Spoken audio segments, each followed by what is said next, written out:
But now it is my honor and pleasure to announce him as our official Eagles insider for Fox Sports Radio's The Gambler, and, of course, the Daily Ticket right here with me, Sean Brace. But Adrian Fedke is on the line. Adrian, good afternoon, sir. How you doing? Yeah, what's going on? Let me tell you something. 3 years. We here at Philly Influencer, we've been fighting for an opportunity like this. Pun absolutely intended. We've been scratching, we've been clawing for an opportunity just like this. This is fresh, it's new, it's groundbreaking, and let me tell you something. I am ready to go. Ring the bell. I'm ready to ring the bell for you on that one. Let's go. That's what I'm talking about. You know what? I'll give you a little clap. Hopefully the button's up. Let me do that. Let me hit you. There you go. There you go. I'll get smoother. It's my day one over here, all right? I'm pressing buttons. I'm running. We're working at, we're getting the preseason reps in, So. Exactly. All right, start there. Speaking of preseason reps, Carson Wentz not taking any snaps. What's going through your mind on that one? Yeah, I don't think it's that big of a deal, but I'm not going to lie to you. I wish he would have taken at least some snaps, maybe play a series or two, and at least the third preseason game, especially with Deshaun Jackson, new wide receiver in here. I would have liked to see them connect a couple times. But, you're trying to keep everyone healthy. I know last year coming into the season, that was a problem for the team, health. Everybody was coming into the offseason, everybody was hurt. And coming into the year, nobody was ready to go. Well, this year the team is ready to go, and Doug Peterson is trying to keep everyone healthy, so I can understand that. But I would have liked to see him play at least a couple series. Yeah, and Wentz is joining Aaron Rodgers, Jared Goff, Phillip Rivers. Those are the four quarterbacks that did not play a single snap in preseason. That is, if they don't play in preseason game 4, which I just assume is the case. A number of quarterbacks have only played like one drive, and Mitch Trubisky is one of those guys. And I'm not big on the Bears. How are you feeling about the Bears, real quick, off the Eagles? But just how are you feeling about the Bears and the hype that's behind them? Yeah, I know they went 12-4 last year. It's a dominant defense. They're calling them the new monsters of the Midway. But I do really believe that they benefited from an easy schedule last year. And now, since they finished at the top of the division, they're going to play a first-place schedule. And with that defense, okay, it's a great defense, but I'm not really buying Mitchell Trubisky so much. The offense, Matt Nagy, he's got a nice offense there. The scheme is nice, but I'm not buying him this year. I like Green Bay in the North right now with Matt LaFleur and just reinvigorating Aaron Rodgers and that offense. I think they're the team to beat. I agree, and if you're going to give me 4 points off the jump, and that's what kicks the season off on September 5th, Packers and Bears. Oh, yeah. You know what? I'll die with Aaron Rodgers on this one. I'm gonna be on the hill with him, and I would imagine a number of people will have to look that number up and see where the public is.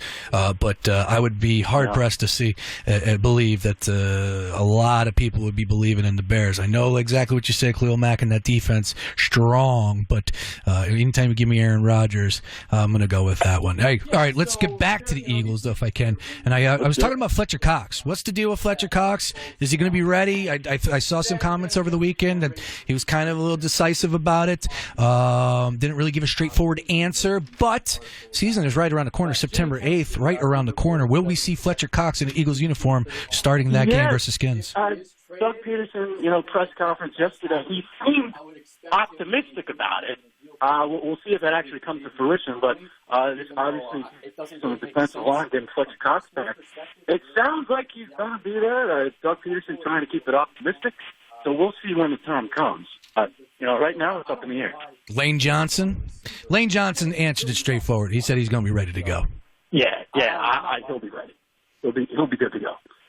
All right, and you look around the division, Adrian Fedke joining us here on the Gamble. You're looking around the division.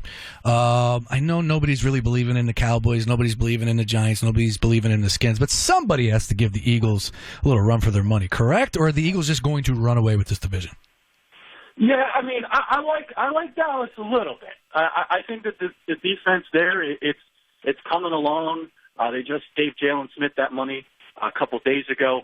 But the thing right now is this contract situation with Dak, with Zeke Elliott. I don't know how that's going to affect them heading into the year. I think Dallas can get like 9 to 10 wins, but you're looking at an Eagles team here that's probably going to get 11 plus. So I think the Eagles are, pretty much heavy favorite to win the division. Yeah, definitely are. All right, let me ask you where this trade conversation came from. All of a sudden, I'm getting ready for a number of things this weekend, and I see Alshon Jeffrey possibly could be traded. Any truth behind that? Where did that come from? Yeah, so there, these are Twitter rumors, and you get these Twitter accounts. It's that time of year. Post stuff, and then it gets regenerated, the retweets, and then people start talking about it, and Bleeding Green Nation had an article about it. But Jimmy Kempsky did report he doesn't expect the team to trade Alshon Jeffrey. Mm-hmm. If he is traded, if something like that does happen, I would expect him to be included in a deal for potentially Jadeveon Clowney, even though it doesn't really make sense from Houston's perspective. You already have DeAndre Hopkins. Wolf Warren is a little injury prone. Kiki looks pretty good for them. So I don't know why they would want a receiver when they really need offensive line help. So yeah, I don't know. I'm not buying these rumors. Adrian, if you had to guess as far as prop bets are concerned, who would be the number one receivers?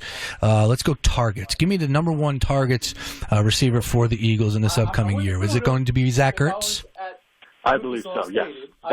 Yeah, it's tough to sit here and say that it's not going to be because it's just the comfort, the blanket that Carson Wentz needs, and he's formed that relationship with him. So it's tough to go against that. I think there's some value in those prop bets. I don't think those numbers are exactly too high for Zach Ertz in this upcoming year. It's the comfort, and also when you look at the style of play from the other wide receivers, Alshon Jeffrey more of like an intermediate style guy. He'll get you the 3rd and 10. Deshaun Jackson, obviously, the guy that's going to run the fly pattern, the deep post. He's going to go more deep. How many catches does Deshaun finish with? How many catches does Deshaun finish with this year? I'll say like 50 to 60. Okay. All right, that's a little higher than what I would think. I would think he's going to be a little under that. I think I think they do have a rapport there with he and Wentz. I don't think he gets like 1,000 yards or anything, but maybe a little bit more than he did last year. All right. And last question. I'll get you out of here on this one, Adrian. Adrian Fedke does a great job for PhillyYoungster.com. Read all the stuff there. Now the Eagles insider for The Gambler. Andrew Luck hanging it up. It is the topic of the day, of course, when an MVP candidate says, I'm out after 6 years, 7 seasons in the NFL, 6 years played. What was going through your mind when you saw that on Saturday night? Man, insanity. You think of early retirements, you think of Jim Brown, you think of Barry Sanders, you even think recently with Calvin Johnson, but I don't ever remember anything so stunning this close to the season. I mean, we're 2 weeks away, and you're announcing this now. I would have thought this would have been a decision you should have made ahead of time. I know you just had this recent injury, but that to me, a little iffy. I wouldn't have booed him if I was at Yes, you would have. Stadium. Yes, you would have. You would have booed him. But, man, that's not something I would have done 2 weeks before the year. All right. Good stuff. Adrian Fedke. What's your Twitter handle? Plug your Twitter. Yeah, just my name, at Adrian Fedke. Last name, Fedkiw. All right. Sorry. I should have been a good host and wrote that down. I apologize, but I wanted to toss you a plug. And, of course, on YouTube, Bitter Birds. Get those subs up. Get those subs up. My man does a great job. Subscribe. Do it. I love it. Good stuff, Adrian. I look forward to breaking down the Birds with you all season long, man. Thank you very much for being here on the debut show of The Daily Ticket.